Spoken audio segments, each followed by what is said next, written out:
Hey guys, wInevitable here with another hero tutorial. This time we're looking at the Candy King, Muradin, from the WarCraft universe, a melee warrior, rocking that sweet Candy King skin.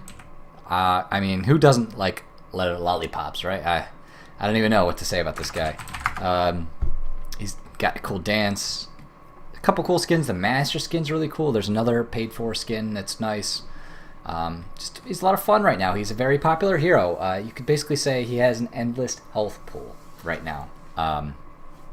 Yes, he's not just a tank. He's kind of just like a well as well. It's pretty ridiculous because if you look at his stats here right now, not only does he have a huge base, HP 1040, second tier, like the top tanks start at 1060, so 1040 is pretty good. But what is that number right below that? Regen per second, 21.67. Now, if you don't recognize the problem here, let me just say that it is normal for a hero to have 2.167 health regen at the beginning of a game. That would be more in line with what we're used to. Somebody at Blizzard, not going to say who, but somebody misplaced their decimal point, and Blizzard knows this.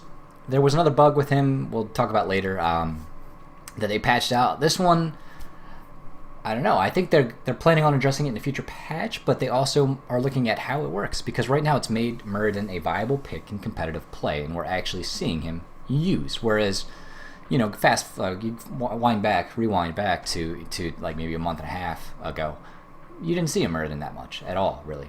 Other tanks were better. Of course, the new Barak still had rewind at that point, so he was viable. But now, with this insane health regen, the nerfs, and Nezebo being prominent in the meta, Muradin is a popular pick because of that health regen, as well as his trait. Let's talk about that, actually. Second Wind. You regenerate 10 health per second when you have not taken damage for 4 seconds. When below 40% health, it's increased to 31. That's a lot of health per second. I mean, you can see the regen, the 10 per second is actually lower than his actual base regen because of the bug. Normally, if it was 2.167 and you got an extra 10, that would be pretty cool, right? The extra 10 doesn't hurt, though, and it's insane that you get 31 health per second when you're under 40% health. Plus the 21 you're already getting, that's a lot of health per second. And so with these two combined, the bugged HP regen and his trait, Second Wind, Muradin never really has to go back. He just always goes forward. He plays in a lane, and what I mean by this is you can take damage. He's a melee character, so sometimes he'll take a lot of damage from like a ranged hero that can outrange him and out DPS him, and he'll take a big hit to his HP. But if he just falls back under his towers where the other hero can't attack him, after 4 seconds that regen kicks in and he's right back up. You barely even have to use the well with him in the laning phase. It's more for the mana than it is for the HP because of that regen. And he might not win the lane because he's not the strongest hero. Yeah, maybe you will. You will win sometimes. You can outplay people, but he's never going to hard lose it, and you can always get lane XP with him. So he's a pretty cool guy. You can see he's got 42 damage, not terrible. That is actually, the hero escapes me. There's a good way to compare the damage here with him. 42 is the same as a Jaina, actually, believe it or not, with the auto attacks.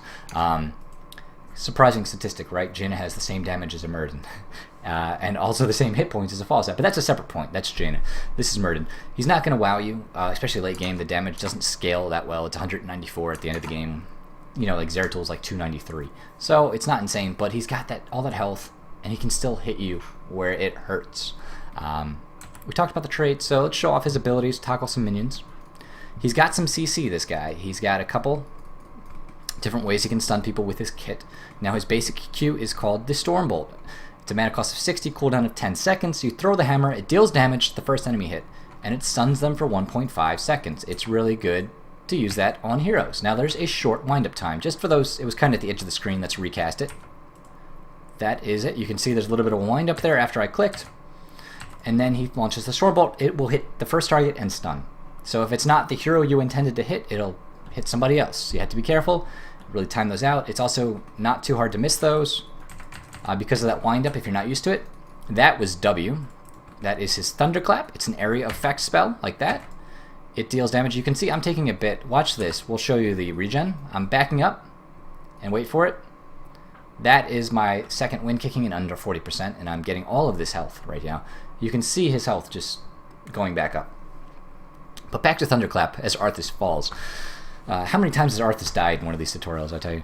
So 50 mana, a cooldown of 8 seconds. So it's lower mana, lower cooldown. You're going to get more of these out. It's good for clearing waves. It deals 58 damage at level 1 here. Slows enemies by 25% for 2.5 seconds. That slow is a big deal. If you really make good use of that and you hit the enemy hero with it, you slow them by that much for 2.5 seconds. Even in lane, this can really, you can help you win a lane against somebody that's not playing careful and that it's going to get stunned by that. Don't count that out. And in team fights, being able to come in with your big health pool and land off a slow like that is also beneficial to your team. Then you've got the Dwarf Toss, which, of course, if we reset the level, the minions are still fighting. You've got 70 mana, so it's the most, cost, the highest cost of one of his abilities. Cooldown of 12 seconds, so it's also the longest cooldown. This is a leap. A lot of heroes have leap stashes and things on their E key. Now, he also deals damage a little bit, 35 when he lands. It's a small area, so you can see there was that little, like the lightning kind of. If we actually zoom in and you come in, you can see he dealt damage in a little radius around himself. It doesn't stun. You can talent it later on to stun for a brief time if you would like. But he's got that. It's an engage. It's also a disengage. Muradin is very hard to kill. He's got the HP. He's got the regen. And then all of a sudden, you think you're going to kill him. He's here. He's attacking. And then he comes down here. And I would jump over this. If this was an actual map, I could jump over that wall, mount up, and get away. So he's a very elusive fellow for such a sturdy little dude, I tell you, and very, very, very fun. I would definitely recommend playing him if you haven't already. He's good. But let's talk a bit about the talents now. There's 2 heroics. They're both cool. One is more lulz, like, this is really awesome, like kind of making plays, like highlight reel stuff. And the other one's a little bit more down to earth, but I think the better choice for competitive play, for actually getting your money's worth out of the heroic. And so let's go ahead. We'll show them both. We'll show, since the build's gonna have, this is basically an avatar focused build. I should have said that first. It's nothing special. We're just building up his regen, his stuns, and basically his ability to sustain and tank for his team. Because you're probably going to be playing a solo tank with him in a lot of the competitive scene right now, if that's what you do. Even in solo queue, you might be the only tank. And so we're at level 10, and I'm going to stop fighting Arthas for a split second here. We'll go down here, pick out our build, and then we'll come back and talk about these. Actually, we could just talk about it on the way up, and then we'll talk about the 2 heroics. How about that? Perfect Storm.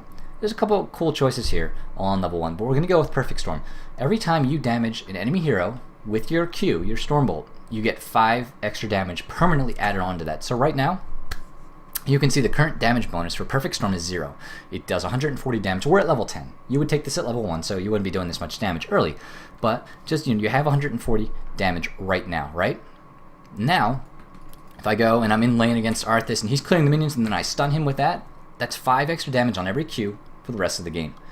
And so if you can get in a good lane against, preferably against a melee hero, it's a lot easier to hit your stuns. They have to basically engage the minions hand to hand, and it's a little bit easier to hit them because a ranged hero is a little bit more elusive. Not completely elusive. Like you can still land your Qs. You just have to be a bit more aggressive about it. You can farm this up over the course of the laning phase, pre-10, and really stack the damage up. It's amazing how much you can get. And actually, I think I can go over here and get him. And basically, because of my regen, that I could tank a few of these tower shots. Now, if the towers had shot at me the whole time, I would actually probably have died. And I'm going to take quite a big chunk of damage here, but my E is back up and I can get out. So he's not invincible.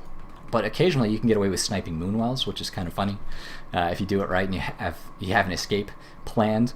But yeah, so that's the level 1. It's just you want to farm this up in lane if you can. The refunding mana, I've seen people take that too, or the reverberation.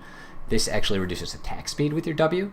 Isn't bad. If for some reason you're having trouble with Perfect Storm, or you're in a lane where you're not going to be able to land this and really farm it, try reverberation because it will actually reduce attack speed as well as slowing heroes. And in a team fight, that can pay dividends for your team.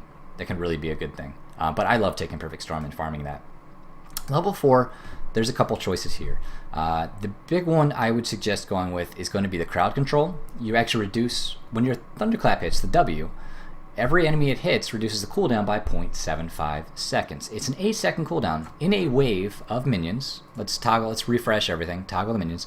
A wave has 7 minions, and there'll probably be a hero in the vicinity. In this case, Arthas. That's 8 enemies. If I hit them, it's not quite 8 seconds, but you're losing, what, 2 seconds? It's 6 seconds off of an 8-second cooldown. So, we'll take crowd control and show this off. Just to show how fast his lane clear gets with this. Especially if like the wave is stacked up and there's more than 8 minions and things. You can see 2-second cooldown.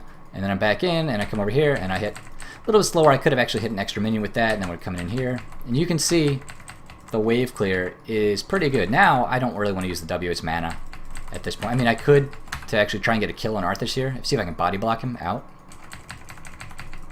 Okay, so you see how you can body block them too. You can tank some tower shots.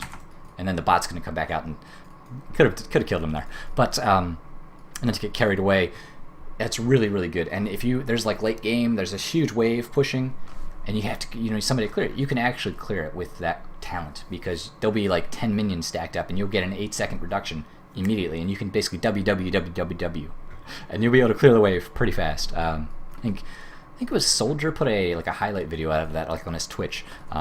Before, and that's where I was like, oh, what is he doing? And then I figured it out that it was that talent. It's pretty cool that you can do that.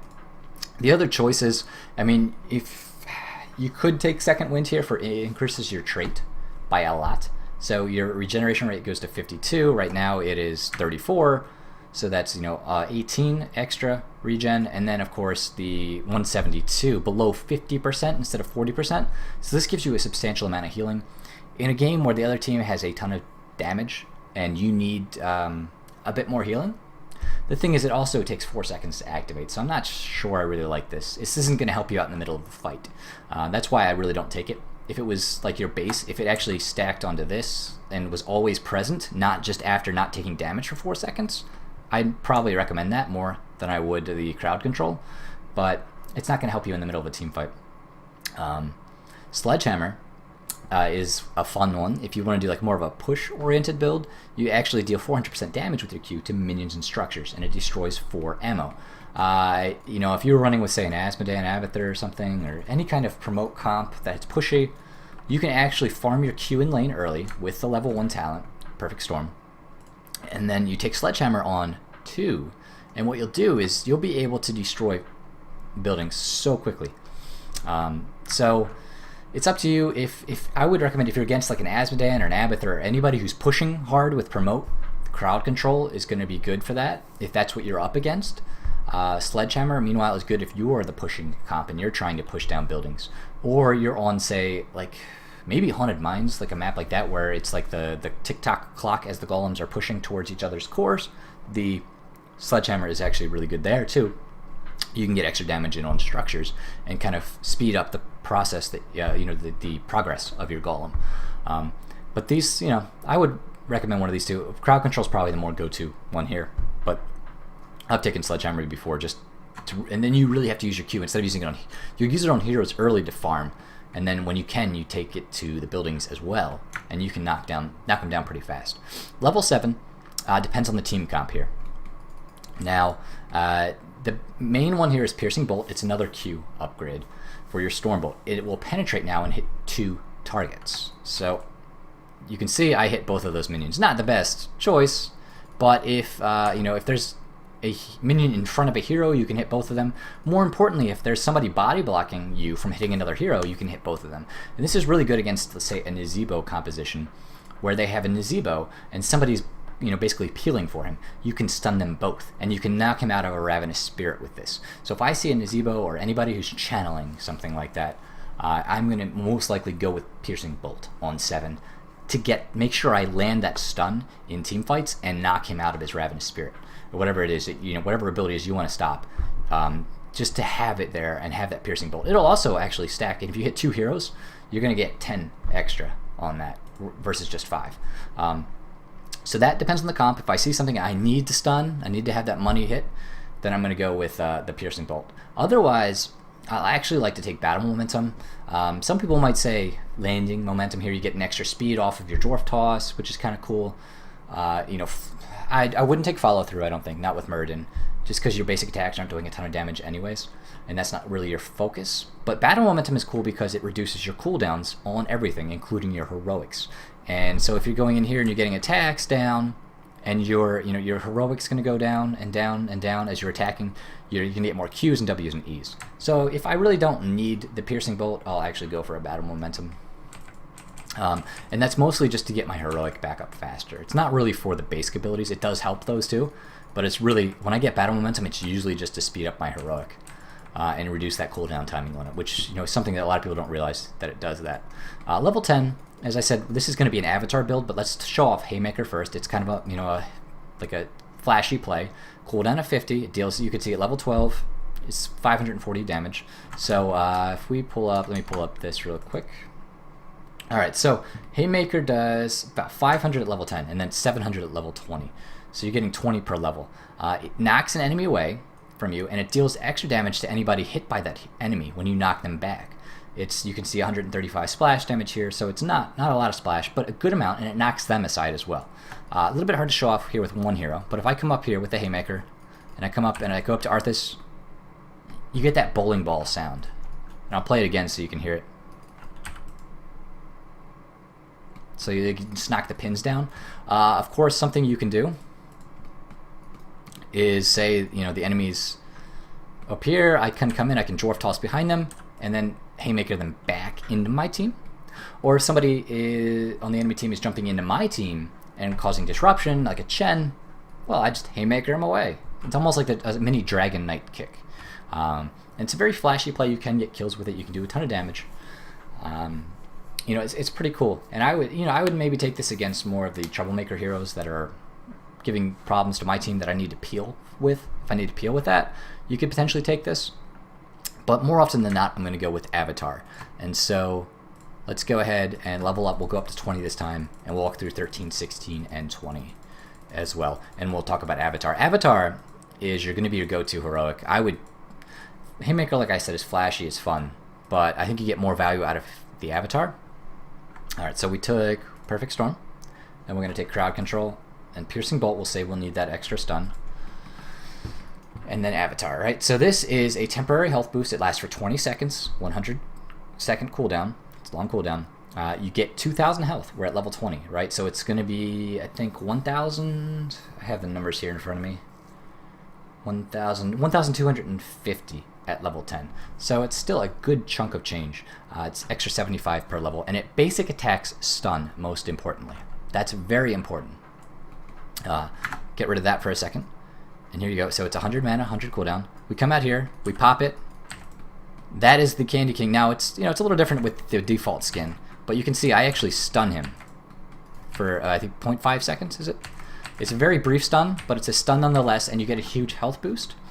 And so remember, you're the tank. Your job is to tank damage, and the stuns help because those stuns will knock out. Like I said, if there's an Elusive or Ravenous Spirit, you don't have to hit your Q on them. You can actually just auto attack them at that point and interrupt heroics. And remember, you're going to be in the enemy team. You're going to be jumping in as that tank with the dwarf toss, and so it's really, really good for that. And that extra HP goes a long way. And so that's why I recommend Avatar. It's a pretty cool ability. 20 seconds. Remember, it's at this point it was 2,000 health, so over a third of my health actually added on again on top of things. Right, ready? So if we go here, 7,600 health. Pretty cool. It's a pretty cool looking guy. He's your model is bigger. If your default skin, it's like a stone form looking guy. Okay. So level 13, rewind. I pretty much get this nonstop. I wouldn't. There's some other cool ones, but rewind's the go-to because of a couple things. One, you get an extra Q if you need it, so you can lock somebody down. This is a 1.5 second stun. You rewind, that becomes a 3 second stun. If you're in Avatar form, you can get a couple auto attacks in as well and basically keep them locked down for over 4 seconds, a single target. And if you got the Piercing Bolt like we did on 7, you could actually stun 2 targets for 3 seconds, for 3 full seconds with the rewind, if they're positioned well and you can land the Q on both of them. Also, it gives you the ability to jump in with your dwarf toss and jump out. Or if you're really in a bad spot, you can jump and then rewind and jump again and have 2 jumps to get away. But ideally, you're going to jump in, you're going to thunderstorm, stun the guy, rewind, and then I was a little slow on that. And I think I missed my Q. So if we do that again, it would just be you jump in, and then you hit the W, you stun them, you one, and then miss your Q, and then you could jump back out. So if I was paying attention there, you would land both Qs, and you can actually keep them perma-stunned. And it's pretty cool. And then you can pop Avatar if you need it, if it's like the middle of a team fight. And that's just how the rewind works with him. Level 16, there's two choices. If you need the health, and most cases you will, go with Stone Form. This is added onto your trait. You activate it to heal for 50% of your maximum health over 8 seconds. 50% of your max health, 8 seconds. Second Wind, of course, is disabled, so you don't get any bonus HP regen. This used to be bugged, so that when you used Rewind, you'd get a second Stone Form, and you could regenerate 100% over however many seconds it took. That's ridiculous, like 100%. So yeah, they Blizzard fixed that, but 50% still a lot. At 5600, that's a lot. And then if I use Avatar, they stack. Ton of health. This is going to be your go-to. The other one you can consider is Heavy Impact. Your Dwarf Toss will now stun. So if you need another set of stuns, with Rewind you'd get 2 more stuns for 0.75 seconds. And that's like stuns for days. That's like you just keep somebody locked down for good. But I would recommend going with the Stone Form here. Definitely your go-to. So you come in.